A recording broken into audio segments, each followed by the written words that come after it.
ahead this morning. This month is National Immunization Month, and after the break, we are sitting down with experts for more on what you need to know before you get vaccinated.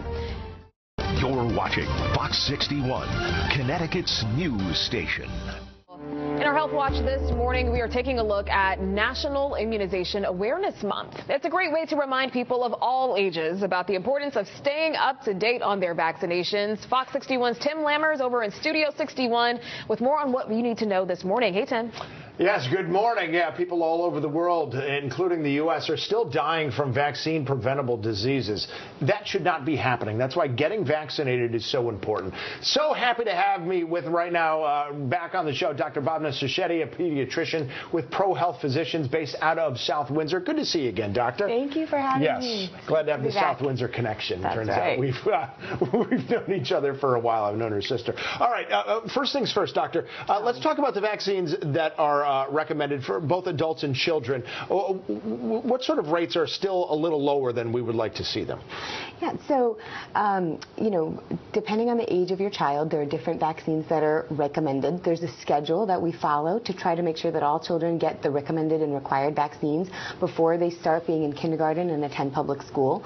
So in Connecticut, there are, those vaccines are recommended and actually required. And so every time you come to one of the offices for a physical, your doctor will sit down with you and talk you through whatever your child needs at that moment and what's upcoming. Yeah, I mean, if you've ever seen that vaccination schedule, it is kind of daunting to look at sometimes. It's great to have that doctor there to sort of guide you through so you don't have to worry about it so much. And I feel like we're in a great spot here the past 2 or 3 years with vaccine development, not just with the COVID vaccines. We're now seeing RSV vaccines and other kinds of treatments too. It's true, and it's so exciting because we're really hoping that these things can help us to prevent serious disease and even death from diseases that are preventable with vaccination. And it is incredible that preventing those illnesses can help not just your child, but other children around them who might be having weakened immune systems. And so that immunity around the community is so important. Yeah, it's a community benefit, which is why it's a community responsibility. Interesting question here that I wanted to ask you. Are there any specific recommendations for vaccinations, extra vaccinations for people based on either their travel habits or their lifestyles, things like that? Absolutely. So, for people that travel to places where there are different diseases that are endemic, like yellow fever, for example. So there is a vaccine for yellow fever.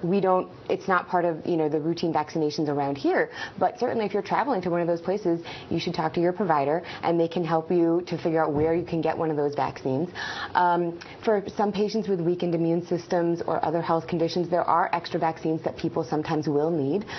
Pregnant women get certain extra vaccinations. Healthcare workers like myself get extra vaccinations for different things so that we can continue to take care of people and work. And so those things are available. Yes. And lastly, those back-to-school vaccinations. Is there like a timeline in which you need to sort of get it done? Because sometimes these vaccines, they take a few weeks to sort of take effect. Yes. Generally, after you get a vaccine, the immunity takes about 2 weeks to develop.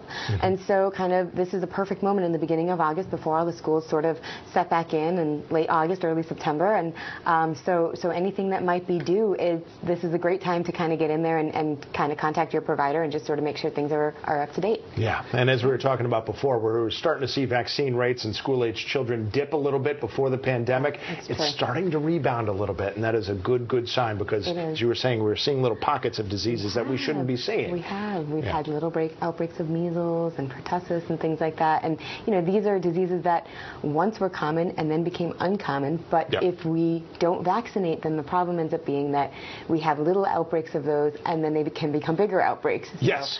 Especially with measles. It's one of the most contagious viruses we know of. Thank you.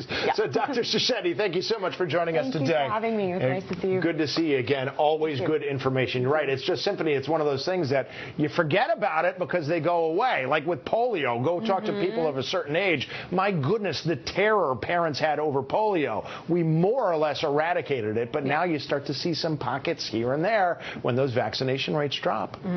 Something to keep up with for sure.